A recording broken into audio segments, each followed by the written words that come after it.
Good afternoon, everyone, or maybe it's good evening, or maybe it's good morning for some of you. Welcome to Wisdom from the Edge podcast. I'm Lisa Brazelton here with Chris Noble. Hi, Chris. Hey Lisa, how you doing today? It's a pleasure to be here. It's great. It's a great day. It's a great day of talking about some of the things that we were just discussing in regards to intuition. Sometimes Chris and I just start talking and we're like, oh, yeah, we probably should press record at this point. You don't want to miss the good And stuff. exactly. I don't know if we've had a conversation about intuition. I feel like we have. We've got one I feel episode, I believe we covered this, but it's a huge topic. There's so much more it to go into.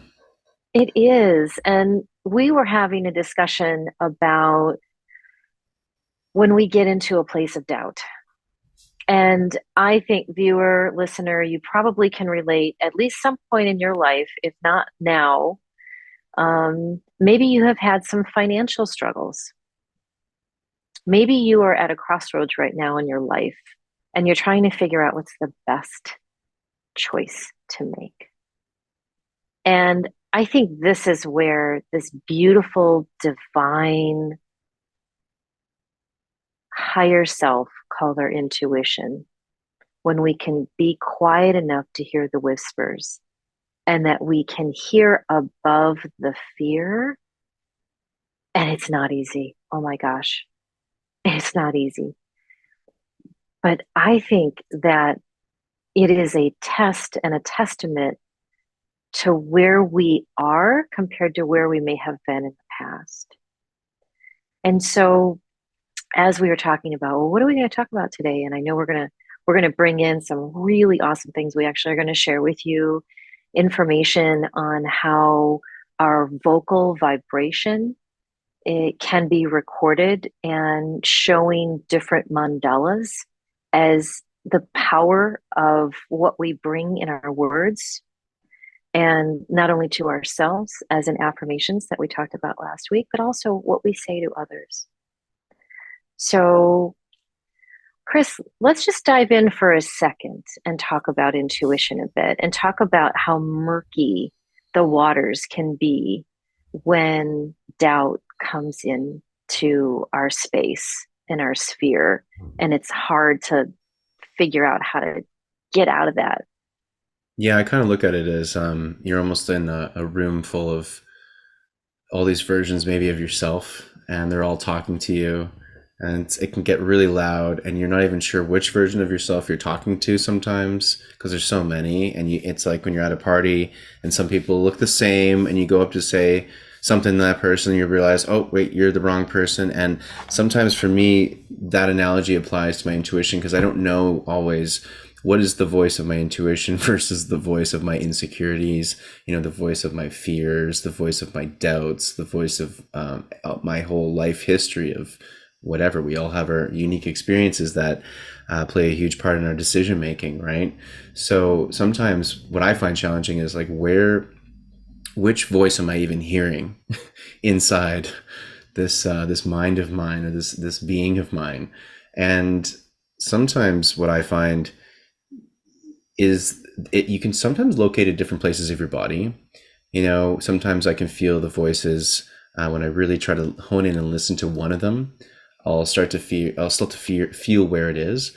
And the voices where maybe, let's say, are more fear based, I can feel more in like the pit of my stomach as like a sinking feeling, versus the voices of perhaps more my higher self, my intuition, usually are more in my heart, something that comes from a place maybe more of love rather than fear. And that's been one thing I find sometimes helps differentiate between the noise. But like Lisa said, it's challenging. We're all just doing our best here and trying to figure out how to navigate it. Um, I had a question to you, Lisa, though, with when we're talking about our higher self. I know we always have these different definitions. What do you feel is your definition of our higher self? It's such a great question. I will answer that. And I also want to go back and just give you validation that our intuition is our heart, it is love. And anything that deviates from that space is falling in our ego. It could be falling in to the deaf ears of love, and where fear and doubt reside. And that is in so many ways based on our past experiences. It's based on other people's past experiences that sometimes, with their maybe good intention, I'm going to put quotes around that one, they like to instill what they think is the right thing for us to do. And that could be parents, that could be a spouse or a partner, that could be a sibling or a friend or a boss. It could be many different types of people that we have in our lives. But intuition defies all doubt. And I think that is our higher self. Our higher self is, let me just take a step back. I think there is this belief system, possibly, that our emotions and our thoughts sit within this container that we call our physical body. And does not. We have auric fields around us. We have these different auric bodies. So we have an emotional body. We have a mental body. We have a etheric body. We have chakra points that are outside of our physical body that communicate and connect with it. So our higher self isn't contained in this physical form. It illuminates outwardly. So when we are in a line with our higher self, our self that is beyond our physical form, our self that has a soul, that has a different dimensional reality from which we are, because we are not our physical body. We are not what we do for a living. We are not the labels that we give ourselves. We are so much beyond that. And when we connect to our higher self, we automatically connect to this intuition that is beyond our current circumstances. And when people are connected to their intuition, we become illuminated. And that illumination goes within and outside of us. And that illumination changes the constellation of even our at a cellular level and our DNA level.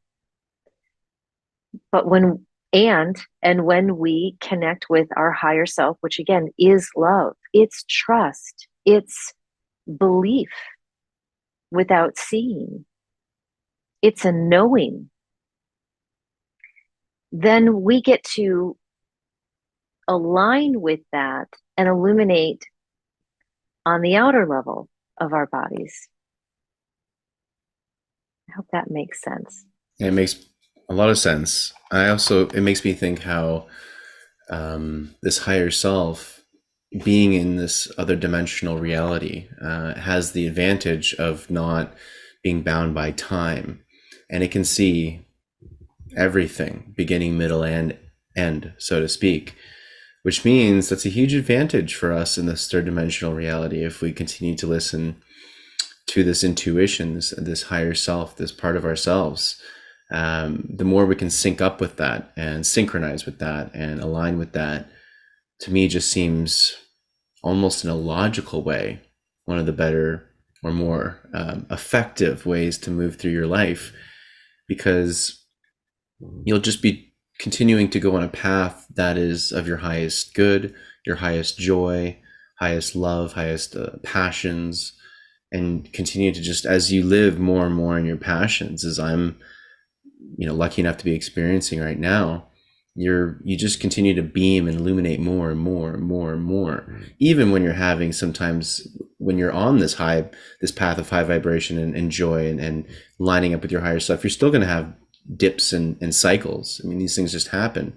And I've had an amazing summer yet, still going. I've had a couple of days of just feeling a little dip of things, and that's okay. But overall, when you're on this path of continuing to just kind of align with your higher self, and live this life of passion, love, and joy, it's it's in a way contagious, and it's also something that's just, yeah, why would you not want to be, moving through life that way, even though, yeah, it's the more challenging, because it requires trust, and sometimes what people call blind faith, or just believing before seeing, as you said, right? Hmm. I love to take that litmus test for me in my life, you know, and that litmus test looks like, okay, I'm feeling a certain energy that is a constant that feels wonderful, and then something happens, or someone says something to me, and all of a sudden that doubt kind of creeps in, or that concern comes in and kind of clouds my clarity.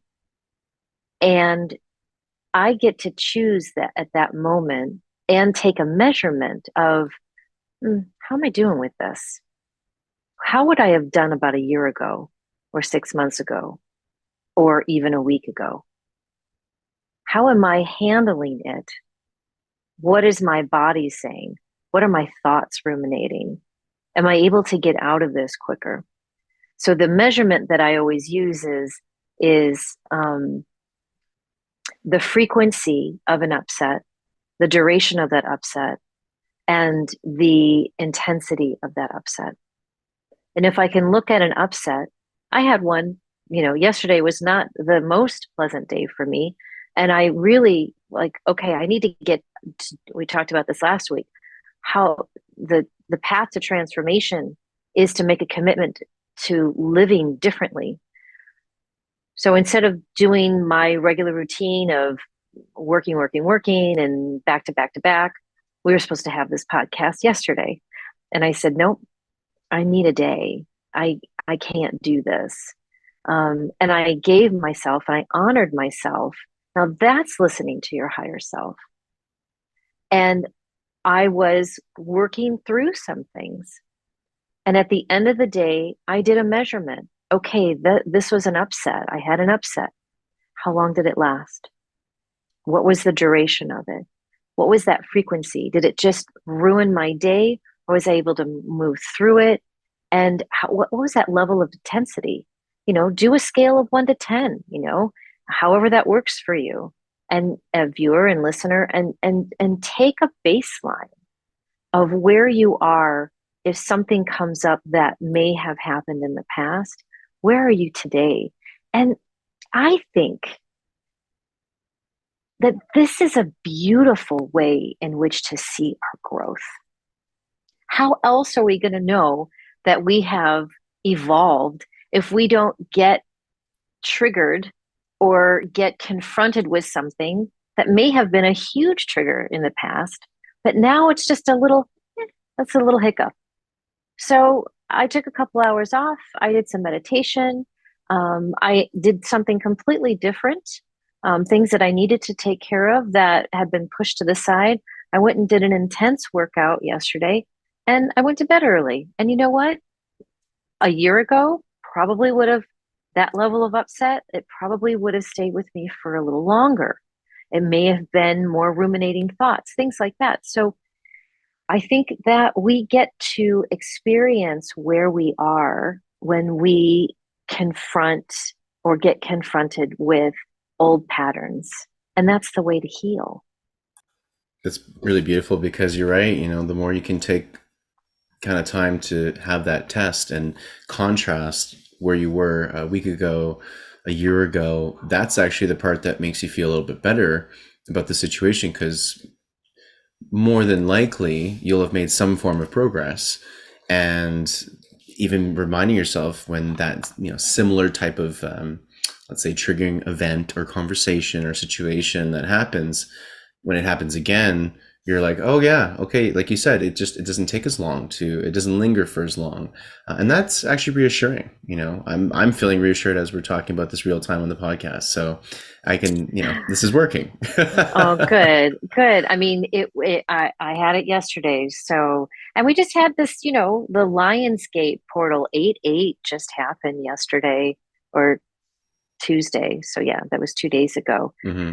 And it was a very, very powerful constellation change. And we are affected by things like this, humans. Um, we are affected by the constellations, the solar flares, the way in which the planets are aligned compared to where we were when we came into this physical form. Even just thinking about it in basic ways, like when I tell my parents who are, don't really think much at all about those things, astrology or just alignments of constellations, things like that. I'm like, well, think about what gravity of the moon does to our whole planet, just as an example. I mean, seasons, the tide, everything, it's massively affected by our gravitational pull from the moon. All of the planets in the solar system have a gravitational effect on our planet too. So depending on where they are, that's a physical thing that we can measure right now that happens with these alignments. But then also our blood, gets manipulated by gravity and these other energies and electromagnetism and things like that. So everything that's going on in the solar system, in the cosmos, absolutely has an effect on a very physical 3D level, and then of course on a much larger dimensional level too. So even for the skeptics out there, it's easy. There's ways to kind of think about this from a very layman's, scientific, physical sense too. Yeah, I am okay if people think that it's a bunch of hogwash. This is where we get to release any tension around trying to prove what we believe is in the best interest of other people. Um, I feel that I'm at a place in my life where I don't need to convince anybody of anything. If someone wants to see a sky as purple, let them see a purple sky. It Pretty cool. doesn't matter. Yeah. Yeah, I like And I that. have no doubt that at some point we probably will see a purple sky, Also very but true. right? Because we get to see things from our lenses, and our lenses are based on our perspective, and our perspective is based on our experiences. And our experiences create our thoughts, and they create our habits, and they create our beliefs, and they are part of who we are if we choose. And the work that we do here at Wisdom from the Edge is helping those who actually would like to evolve and to be bigger than their circumstances and to feel better when they're maybe not feeling so good, is to know that they have the ability through choice to alter their perspective and do something different based on skills that are different, that are new, based on new habits, changing the neural pathways so that we can see things from a different perspective. And we can talk and talk and talk, but trying it and giving yourself the freedom to see what happens if you stop ruminating negative thoughts of something in particular, viewer, listener, and see what happens if you replace that with affirmations. We did a whole series last week on affirmations. I always say to clients, don't take my word for it, do it yourself and see what happens. And I have gone so far as to say, I will actually guarantee that you will transform.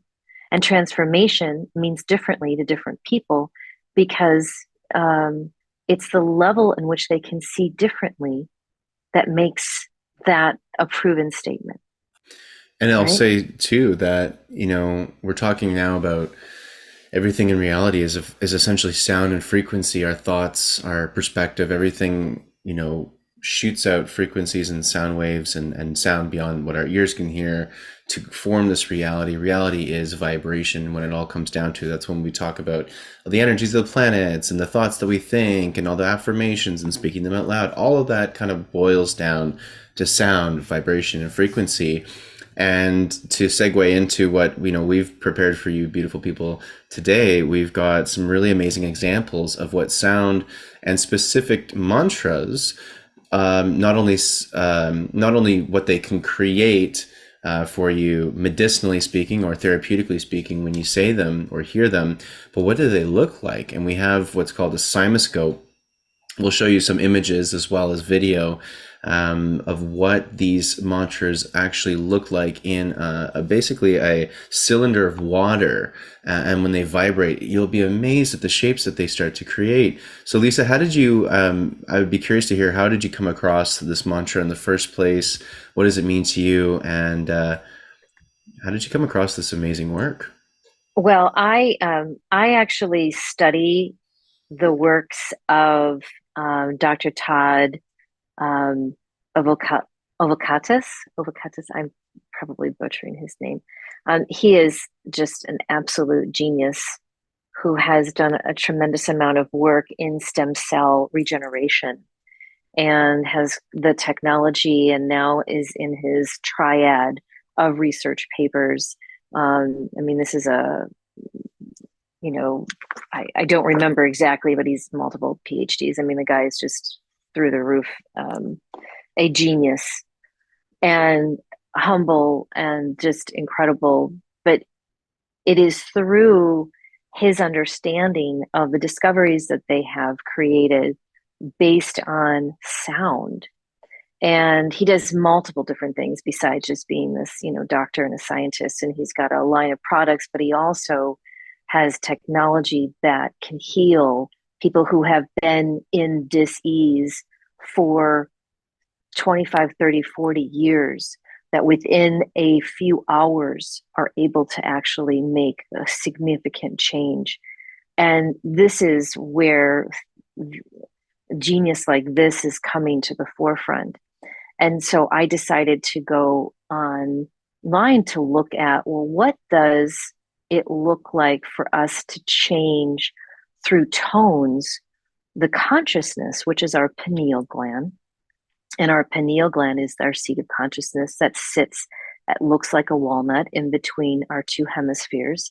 And it literally sits behind our third eye, which is what a lot of Eastern philosophy and religions have spent thousands of years teaching, is to open up this particular chakra point.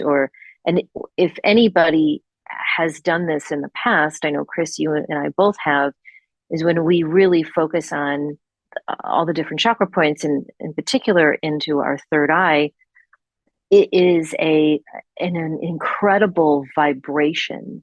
It feels like a bell, a vibration of a bell ringing in between your eyebrows when something is activated to a very high frequency. I And also like, so, sorry, Lisa, I also like to think of it as going sometimes from AM radio to full 4K virtual reality. It's like going from a very limited perception or bandwidth of information. And then when you can open up that third eye, it's just like it opens up a completely new reality and allows, I think, just so much more information to come in. yeah, it is the way in which and I know you live. It is the most important thing that's part of my meditation every day. Is I tap that, not physically, but I tap into that so that I can receive the information that our higher self, or my higher self, or my, my soul, or, the things that I believe in, I'm able to tap into those whispers and really get a download of information that does not necessarily come through our three-dimensional construct of living. So that was when I was doing some research on Dr. Todd, I came across this, and then I thought, oh my gosh, this is so amazing. We have to share this. So would you like to share this quick video, Well, sure, Chris? let's do the video. Yeah. Yeah. So we'll just share the screen here for those of you that are listening. You can still hear a bit of a description in this video. So, you know, what you're seeing, we can describe a little bit after. It's only just under 2 minutes, so I think it'll still be interesting just to even hear the sounds that they're making in this Cymascope.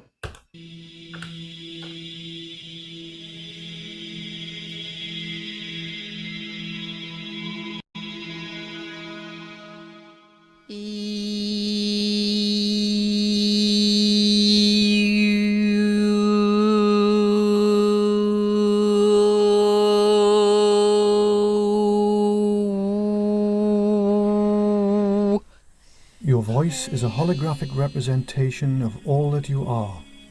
Using the Cymascope, an instrument that makes sound visible, a moment of the beautiful geometry in your voice can be captured forever to create your own unique harmonic voice mandala.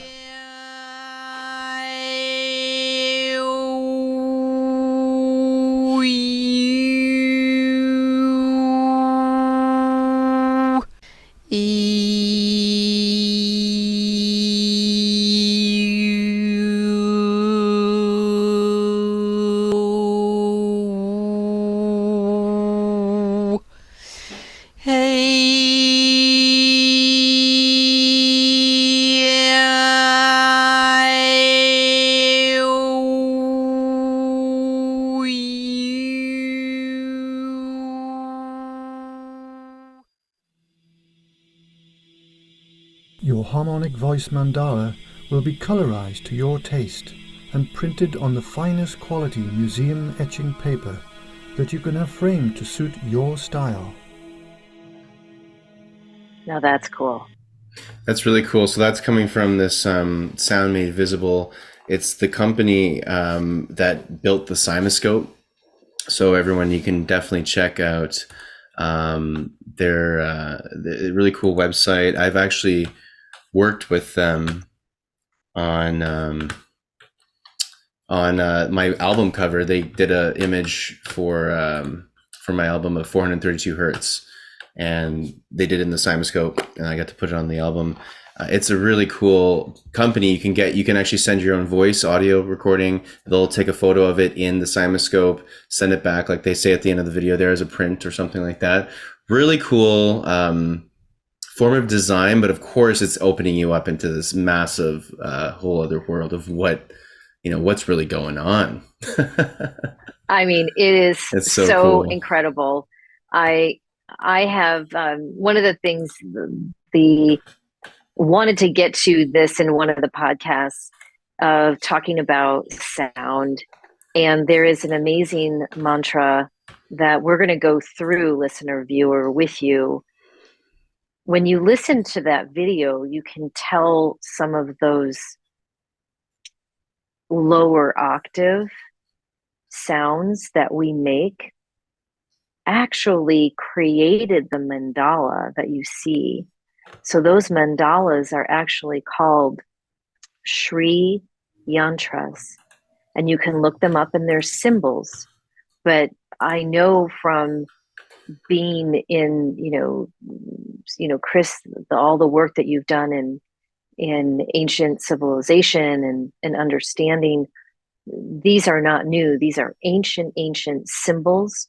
Yeah. And you notice that if you will even play back this video, listener, viewer, that you can see that some of those, yeah, look at that right there.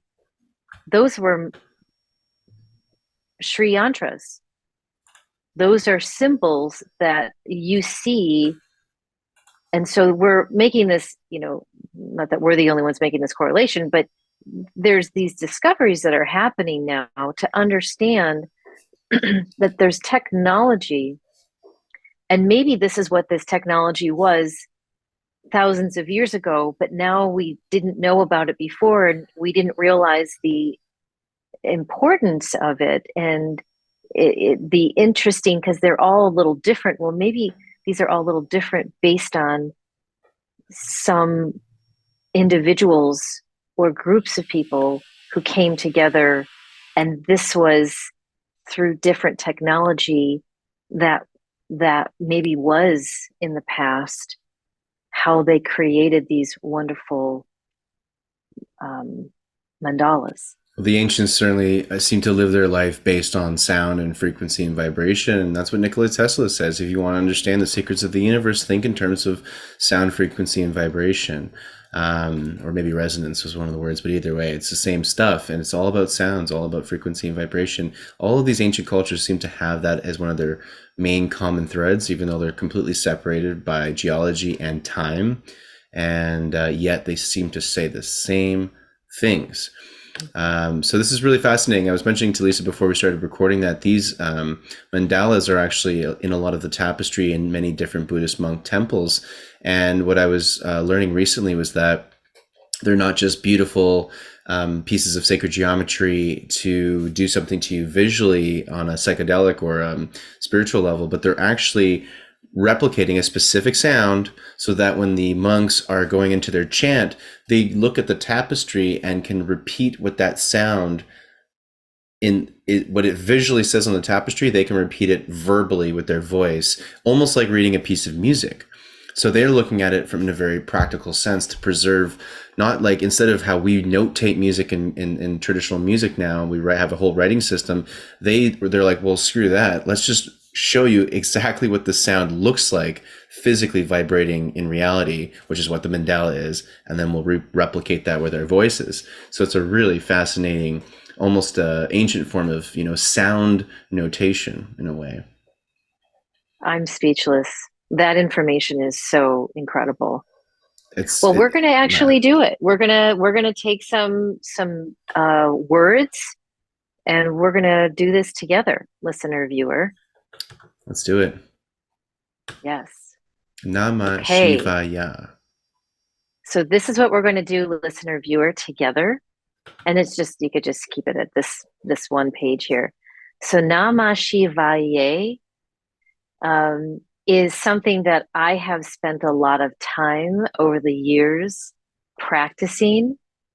And there are different ways in which these words actually have a different frequency based on the sound of them. So we're going to go through this together. So AUM actually is pronounced Om, and Om means force or energy.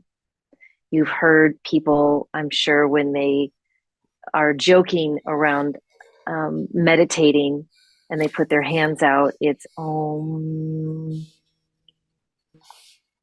And if you say that sound, Om, you feel that vibration in the back of your throat. So removing obstacles, Gom, it's spelled Gum, but it's pronounced Gom. Gom. And just putting the G in front of that, Gom, is a wonderful way of removing obstacles in your life.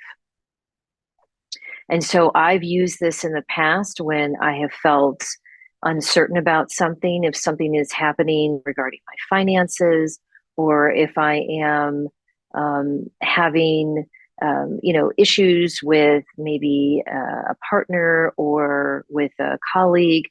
I'm actually going into this gom sound over and over and over again as I am watching in my own peripheral, if you will, of an upset or something that's not going well for me. I'm watching it disintegrate as I say the words over and over again. Gom. So gom,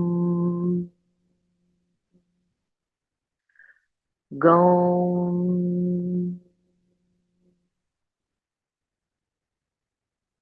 The next one is the sound of abundance. Shreem. Shreem. Shreem. And you can hear that that sound in particular carries a very different vibration. The E, the double E, the M at the end, shreem. It's got a higher pitch than Om, right? And so that is, again, these are just things that I do on a regular basis, but to bring in abundance, to call forth abundance in your life, shreem is a beautiful mantra. It's a beautiful affirmation, even to say on a daily basis. To increase energy, maybe we're you're feeling really depleted or tired, or again, we just had this Lionsgate portal, and I think a lot of people have just been feeling really tired. We've had a lot of solar flares that make us feeling a little tired, to increase that level of energy, or even not just in our physical body, but increasing energy to actually allow something to manifest in our lives. Maha is a wonderful way in which to call that forth. So, Maha, Maha. And again, there's this ah at the end, and that Maha, I feel that ah in more of my lower chakra points. So in my solar plexus, where my stomach is, where my belly is, that's where I feel a lot of the Maha. And purpose, Lakshmi Ye. So Yei is actually pronounced Ye. And that's calling forth a purpose, calling forth what do we want to do? What are we being called to do? So we can say Lakshmi Ye, Lakshmi Ye. Again, feel where that vibrates in your body. And then the final one is about completion. Maybe it is a completion to celebrate something that you've done. You know, Chris, maybe you finished a completion of a piece of music, or I finished a book. I'd be jumping up and down saying this, but maybe it's a completion of your dinner, right? It could be a completion of anything, if you think about it, a completion of your day. And it sounds like Namaha, Namaha. Again, where does that fall for you? All of these Namah Shivaya sounds are here to be spoken aloud. And if you can get into a new habit, a new ritual, maybe you want to do this and say each one of these before you start your meditation. And maybe you do it when you complete it, or both. So just it's a very beautiful, very different way in which to look at certain things that we may be experiencing in our lives. And it's done, so it just feels wonderful to me. I know that I'm vibrating out into the universe based on my vibration of vocal, that I'm calling forth the things that are important to me. I love that. Thank you. I'm going to totally steal this and be using it more. This is fantastic, Lisa. And quick question, the Namah Shivaya, what does that mean? Because we've got these other, of course, amazing sounds underneath. What does that mean again? That's a great question. We're going to put it down in the chat afterward of what it means, because I don't have that information readily available. Well, here, I'll keep it here for a screen share, but that's something we can get back to you, audience, on that information. I was just curious, but we'll find out. Or hold on, Chris has got a quick Wikipedia This search has got going. it. I had this feeling you were going to ask me about it, because I've been thinking about it too, going, I really probably should know what that means. It's It one was of the most. information. Yeah. I was just to say It's it's a one of the very most. ancient. It's ancient as all can be, as you know, right? I mean, the language itself, which is this is Sanskrit, or is this where is this here? Sorry, folks. Wikipedia doesn't give you the most, but what I'll say here, what Wikipedia is telling me, is that it's one of the most popular Hindu mantras, and it means, Yes. "Oh, salutations to the auspicious one," or the adorned, or adornation to Lord Shiva. And so you can also say that, listener, viewer, and you can just say Namah Shivaya, Namah Shivaya. And that again is calling forth an energy frequency matching, again, whatever your belief system is. These are very through a lot of the work that I studied with Paramahansa Yogananda and the Self-Realization Fellowship, where he was bringing, back in the early 1900s, he brought the Western and the Eastern philosophy and religions together and worked with the Bible and the Jesus teachings, as well as the Bhagavad Gita with Krishna and Mahamatar Babaji and Swami Tri Yukteswar, and all of these amazing Eastern yogis. And so a lot of these old, I'll just use the word Sanskrit, sounds are bringing forth a very different level of energy to bring us in alignment with our higher self, I think. Very powerful stuff. And I was taught some of that too in my meditation training for transcendental meditation. I was given the Sanskrit mantra to repeat, and it works. And the language is truly based on sound. It's all about the sound, what the sound can do and what the sound means. And then that's how the language formed, versus a lot of other languages are just kind of not arbitrary, but at least are not certainly created in that way of thinking. This is a sound and frequency based language, which is why it's still used and is quite popular and effective to this very day, because it's just like meditation and breathwork and yoga and these ancient practices for thousands and thousands of years. You can't keep something that long if it doesn't work, and these things absolutely work. And they're chants. They're used to get into a meditative state as well. And the chants, especially in a lot of the Eastern religions, they chant the same phrase or the same word or the same sound over and over and over and over again.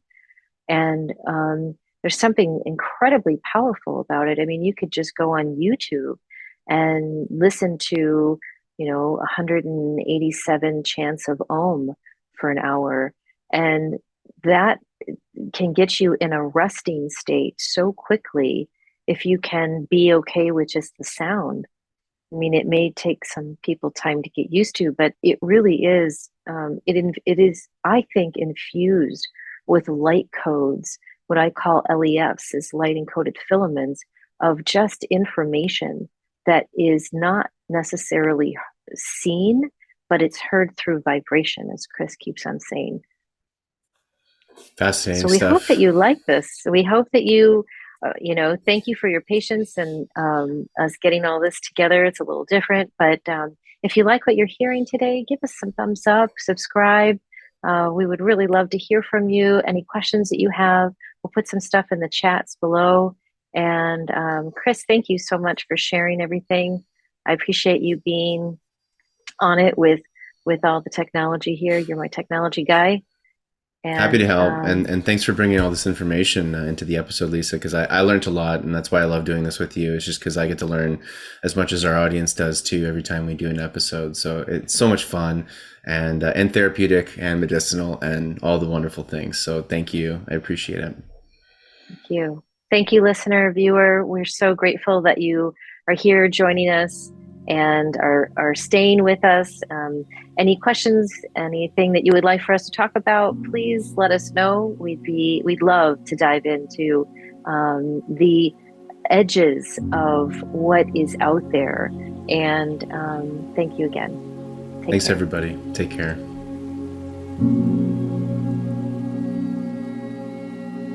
All right, everybody. Thank you so much for tuning in to this episode of Wisdom from the Edge. It's such a pleasure to have you with us. And make sure, if you haven't already, to follow, like, and subscribe to our channel. We really appreciate that. It actually helps us out quite a lot in growing this platform. And also leave us a comment if you haven't already. We'd love to hear from you, hear your thoughts about what you enjoyed on this episode and things that you want to offer, maybe ideas for a new episode or things that you want to hear more about. Also, make sure to check out our website, wisdomfromtheedge.org. All that is in the description below. And you can learn more about what we do, what offerings we have, and of course, the courses and programs. There's lots to learn from, a lot of really cool resources to check out to enhance your everyday life. Thank you so much for watching, and we'll catch you on the next episode of Wisdom from the Edge.